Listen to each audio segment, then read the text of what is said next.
Welcome everybody here to the Lakers Lounge. I'm Anthony Irwin, joined today by friend of the show. Now that you've been on a few times, we can officially give you that title now. The show's favorite NBA insider, I think, is what your title is going to be. Jake Fischer of Yahoo Sports. He has the No Cap Room podcast on the Ball Don't Lie podcast network. Thank you very much, man, for hopping on. We're about to tip off the finals, which means we are only a couple weeks from the offseason. I know you're swamped, and I appreciate you coming on nonetheless. You got it, man. Thanks for having me. I didn't. You pronounce her name Anthony. Was that intentional? Is that how I'm supposed to refer to you now? No, just a speech impediment. I didn't know you became British because the Lakers flamed out up in the Western Conference Finals. It would be funny just to take on. Remember, like Madonna back in the day, like randomly started talking with like a British accent. Yeah, I'd have to work on it a lot more to do it, but yeah. I see the Eagles hat in the background, and you did move your camera to give us the podcast background that we have on it. And it's going to work great now that this stuff is on YouTube. So for those of you listening, this is on YouTube as well. Subscribe there. But let's dive in. We only have a quick little bit here. And the Lakers, like you mentioned, season ended in the Western Conference Finals in the version of a sweep, and have a ton of decisions lined up for them across their roster. There's some restricted free agents in Austin Reeves and Rui Hachimura. There's some actual free agent stuff here with D'Angelo Russell. And then it just kind of all falls into place from there. I saw that you wrote about it already for Yahoo Sports. And a lot of that stuff, I think, no real surprises there quite yet. Finding out that the Lakers are obviously really focused on bringing back Reeves and Rui, but the D'Angelo Russell market is really difficult to nail down. He isn't a $30 million player, but he therefore needs the Lakers to and another team to get that number up to anywhere close to that. But the Lakers also need D'Angelo Russell just as much as he needs them, because they can't have him walk away for nothing and lose that cap spot for nothing. So what are you hearing so far about D'Angelo Russell? Yeah. So with Russell, as someone calls me. Is it D'Angelo Russell? It's not D'Angelo Russell. It was a G League general manager. Okay. So speaking of D'Angelo Russell, is he interested? Yeah, so Russell wanted, from everything I heard, a 4-year, $100 million extension from Minnesota. And knowing that price point that he was looking at, I think played a factor in the Timberwolves wanting to move on from him. That's a factor in a lot of trade deadline transactions where, Jakob Poeltl gets moved to Toronto when the Spurs, are not exactly, keen on hearing the numbers he wants coming up for free agency. Mm-hmm. So it's not a foreign concept to D'Angelo, but for him to want that much money and for there to not be that much of a market for him, I think is definitely one of the more individual circumstances we're going to have this offseason where, Fred VanVleet, who's definitely going to be a popular name that you hear about as a sign-and-trade candidate for the Lakers to replace D'Lo with, he's going to have a wealth of offers, I think, at least a wealth of interest. And a lot of these things are going to be dependent on how the carousel spins and who goes where first, and we'll work our way down the line from marquee guys. So I feel like a lot of D'Angelo's situation could be directly tied to Fred VanVleet, regardless of if there's a real Lakers thing there. I don't know yet. I haven't really done enough research on it, but I just, from where I sit right now talking to you, I'm not expecting there to be a wealth of interest from Toronto in taking back D'Angelo, unless the Raptors just want to get back something for him leaving to play the cap game, which in that scenario, just like with the Lakers, and this is kind of going to bring my point to a close, I think, because again, we don't know how it's going to unfold. It's just way too early. We don't know what all the moving parts are going to shake into. My educated guess right now is wherever D'Lo does end up, I think it'll be, as I wrote in the story, I think it'll be a short-term deal, something like around 2 years, 40 million, maybe, where the second year is either a team option or it's a player option or it's half guaranteed, something to that effect, where it gets him close to that salary figure that he wants, but it's not exactly a massive undertaking from a team side of things. And it can also kind of be like a bet on yourself scenario for him. So that's where I'm expecting it to end, just on a dollar figure for him. If it's in Los Angeles, I do think that also continues to give them the opportunity to trade that contract moving forward. You get him at least at a palatable number where, you are going to need him at this juncture in the regular season just to get through that 82 game gauntlet. Like they ended up, relying on Patrick Beverley for a large stretch of the season. This I year. remember. Yeah, I was trying not to remember, but I think that's a good general overview of that situation. Yeah, I think I'm with you on the kind of structure there with Russell, right? That a 2-year deal, maybe with like a partial guarantee in the second year or a team option there in the second year, that allows whoever trades for him to look at that as an expiring contract if he does remain with the Lakers through to the deadline. The Lakers, it's already been leaked a couple times that they liked what they saw from him on and off the court, and that is certainly helping there. The relationship right now seems a lot better than it did the first time they traded him away, or were looking to maybe trade him away. So that is helpful.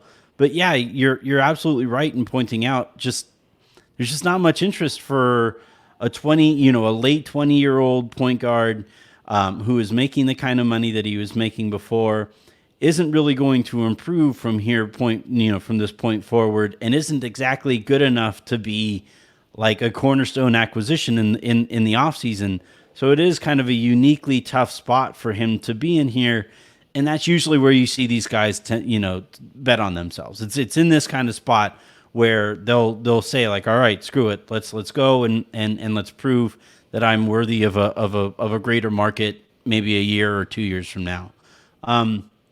Speaking of betting on themselves, one situation here that I haven't seen brought up, I don't think quite often enough here, and I mentioned it on the show with Aaron as it pertains to Austin Reeves, is he is going to be underpaid. From what I've kind of heard, there's some kind of rumbling around the league that the market for him has kind of festered because everybody knows the Lakers are just going to match whatever contract is he's signed to. What does help him here is that it is only 1 day versus the 3 days it used to be to make a decision and match on that contract. So money isn't tied up for quite as long. But still, it looks like if he signs that 4-year, $56 or $55 million contract with the Lakers, he's going to be pretty well below market value at that rate. And it makes me wonder if he might wind up taking a shorter term deal to hit the open market next year or the year afterward. Have you heard anything about that? I think that's a good wonder by you. Yeah. Mm-hmm. What I am willing and able to say right now is I do think that if that situation presents itself and he's going to be staring at that max of 451, whatever it is, based off of the Gilbert Arenas rule, what he'll be limited to, I think there will absolutely be conversations about different mechanics of how that will work. I mean, for an undrafted guy out of Arkansas, to have this conversation is nuts. And to get $1 million guaranteed, I think will also be hard for him to sniff at.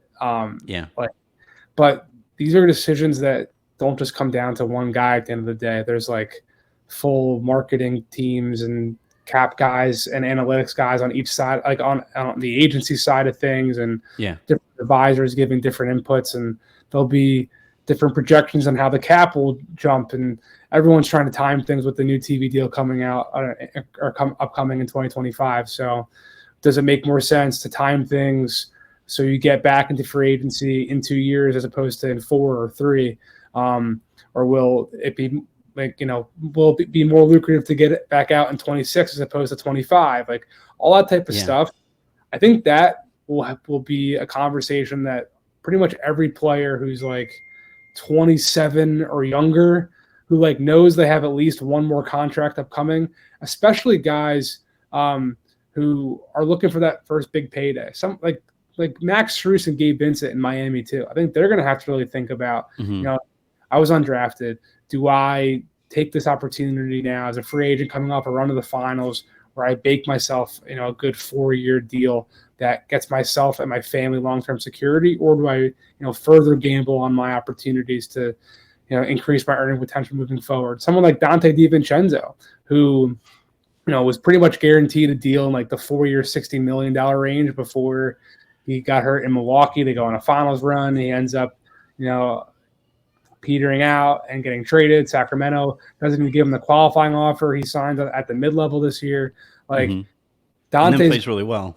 And plays really well. Like he's going to have to think about, I basically lost $60 million because of an injury. Like, do I take my payday now if it even presents itself to me? Do I try to get back into free agency in a short-term period? I don't think that's a rare circumstance for what Austin's going to be facing. I think just like all those other guys, it's going to be very warranted for him to have those conversations with his people. Yeah, Austin's situation, he's already bet on himself, right? He told teams not to draft him so that he could kind of hand select the situation that he wanted for himself. He has spoken about why he chose the Lakers when that opportunity did wind up presenting itself, and he's made good on gambling on himself to this point. It wouldn't shock me, to be completely honest, if he didn't decide to, or if he decided to make that same kind of gamble all over again. Rui's a tougher one. I don't really know. This one's a little bit more. It's tougher because he's going to be making more money, I think, but it's a little bit more straightforward because the Lakers can make the biggest offer to him. I still think he probably comes in that like 4-year, say $70+ million range, is kind of what I thought. But I also think with him, a 2-year deal on whatever money that the Lakers can give him there that allows him to get back out into an open market again. And it would be easier for him to make that decision. He has more money already in his bank account because of his rookie deal, and he can be paid more per year. You mentioned the likelihood there with Austin, and I think that's because of some of the limitations that the Lakers have. But some of the freedom here might lead to Rui taking that similar path forward as well. It's possible. I mean, I wrote in that article, he wanted something at the time of those early bird extension talks with Washington before this past season in the 4-year, 60 range. Mm-hmm. So the Lakers, like every which team, is way below market. Like he's a $20 million player, I think. Yeah. Yeah. So that's kind of my point. Like the Lakers, just like every team who would have traded for him, Phoenix was right there at the finish line with a 3-team deal in Milwaukee that would have put Crowder there earlier than that February 9th, horn went off. Like all those, every team in the league, they're looking at what, Sadiq Bey wanted in free agency, what Jakob Poeltl wanted, as I said him earlier. So the Lakers trading for him and giving up draft capital kind of just showed their cards that they were at least willing to value him at that number. Yeah. They weren't going to give up that capital and not retain him. Yep. Then he goes on the run he did in the playoffs, arguably, the third or fourth most important player on, where you rank him in Reeves. That's got to be the floor for him at this point. I think, pushing 20 something, I wrote in the stories that Josh Hart's number is being thrown around as like something in the $17-18 million range. That kind of makes sense to me from a comparable standpoint at the market Rui could be looking at. The Lakers have a draft pick. They have the number 17 pick in this year's draft, and then they have 47, I believe, in the second round. And they usually wind up buying a pick every year. And in a draft as deep as this one, it wouldn't surprise me to see them do so again, especially now that second rounders are apparently able to be thrown together in 3 or 4 second round pick things that return actual talent. So it would be interesting to see how they approach that. But that pick that they have this year, Mo Bamba's contract is fully not guaranteed next year. and they have this 17th pick here in this year's draft. And again, somehow went to the Western Conference Finals. It seems like the kind of team that you would want to gamble on and see if you can get more immediate help, if possible. Are you hearing anything on the trade market for the Lakers as they look to kind of bolster a roster that, Malik Beasley didn't play in like the second round and further. D'Angelo Russell obviously struggled as well. Mo Bamba didn't play at all in the playoffs. So like, what are you hearing as far as the Lakers trade opportunities here? I fully expect they'll look at what the Malik Beasley, Mo Bamba contracts combined can go get them during the draft trade talks for sure. I also think that they're pretty interested at the idea of getting someone at 17 who could potentially be an impact player while on a rookie scale contract. Yeah. I do think from conversations I've had, I think LA is like confident that there will be some talented players there. I mean, I haven't fully dove into the draft, world yet at this stage, but like from everything I've heard so far, there's a clear drop off right after the top three. Everyone knows that. Then there kind of is like a total, gray area between like 8 and 20. So I think teams like the Lakers in that range could absolutely come around on draft night. They're on the clock and someone they had like 8th on their board is there. And that's a really intriguing person to have on your roster on a rookie scale situation when you've got, all these big paydays we're talking about when, the second apron comes into play. And I really think that new second apron in this new CBA, I really think the Lakers are going to try to avoid that this season if possible. Yes. So, yeah.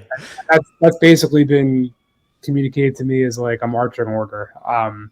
So I don't know if that's like an ironclad situation, but it does seem like that's a clear goal and a directive to not cross that second apron this year. Which makes sense. Is that like the norm that you're hearing across the league? Because it feels like the owners or governors or whatever somehow slid under everybody's noses essentially a hard cap. That second apron feels like for a lot of teams or whatever something that nobody wants to dip into. There are certain teams that are just going to do it because they're there, like Golden State. I mean, I don't think they're unwilling to be there if they really think they've got a chance at making, another championship run. Milwaukee's fully invested in trying to compete with Giannis Antetokounmpo and like try to retain him and sign him to a contract extension again. So I think, they're not going to be, shy about spending in order to do so. The Clippers, the same thing. Like they've been so deep with Kawhi and Paul George. I've heard, with all the rumblings and rumors we heard about Bob Myers throughout the last 6 months, like just kind of sounds like they're going to stay the course. Kawhi and Paul George, if they're healthy finally, maybe someday, that they can have the talent to make a run. They refused pretty much any overture for Ty Lue, this spring. I expect everyone's saying they're going to make an internal elevation to replace Michael Winger. I think someone I talked to today even suggested that might even be done already. So I think the Clippers are going to stay the course. I don't think like the second apron all of a sudden is going to change things for them too much. Will we see a lot of teams make some cost clearing moves, between now and the starting training camp? I think there will be more just like marginal salary money moving that happens before the league calendar flips on June 30th. And I think before training camp too, because now another new stipulation of the CBA is you got to reach the salary floor before training camp starts. So I think we will see some like moving parts, but I don't think we're going to see like effectively a hard cap here right now. I think when teams get that close, it's going to be kind of a danger zone. That's interesting. That has my wheels spinning a little bit, and unfortunately here, this is kind of sort of where we're up against the nitty gritty here. So the last quick thing before we get you out of here, the Lakers, they have a path to run it back. They have a path to essentially just kind of make some tweaks here and there, and then the one option that they have that doesn't seem very plausible or practical from where I'm sitting is like, the Kyrie thing, the Fred VanVleet thing, the big name, like third star approach here. If you had to cut it up into a pie chart, where would you say the majority of your pie would sit between those three options? I mean, the running back is going to take precedence for sure. And I think with D'Lo, it's going to be a thing like a series of a bunch of variables. Like I'll put it this way: Dennis Schroeder, who obviously won his way back into the hearts and minds of Lakers fans. If certain things broke a different way for him in that free agency after he, didn't come to extension agreements with the Lakers, he might have been able to, gotten that Spencer Dinwiddie contract in Washington or another situation. But, one guy goes here, another guy goes there, a third guy goes to this third team, and all of a sudden all of your options you thought you had are dried up. Or for a team, all of a sudden the options you thought you had are dried up, and you kind of have to go with the best player on the board. I mean, Charlotte a couple years ago, I think it was 2020 or 2021, there was Nerlens Noel looking for his contract, and Rashawn Holmes and a couple other centers who thought that like they were going to be up for a 4-year, $80 million deal with Charlotte. And then the Hornets on draft night went and traded for Mason Plumlee, and he was starting center. So there's a lot of things that can change, that can shift the marketplace with D'Lo, that I think, he'll have to be, and how the Lakers handle him will be in response to that. The Rui Austin stuff, sure, like other teams potentially throwing an offer sheet can, change some things or expedite certain parts of the plan. But those are mostly things within their control that I think will get controlled and get done. All right. Well, thank you very much, man, for hopping on again. Yahoo Sports is where you can find all of Jake's stuff. Also, check out the No Cap Room podcast as well. Again, this is the insider for the Lakers Lounge. There's nobody else that we would trust with this amount of information. Thank you very much, Jake, for hopping on. Appreciate you, Anthony. Best of luck, man. I can't wait for your coverage.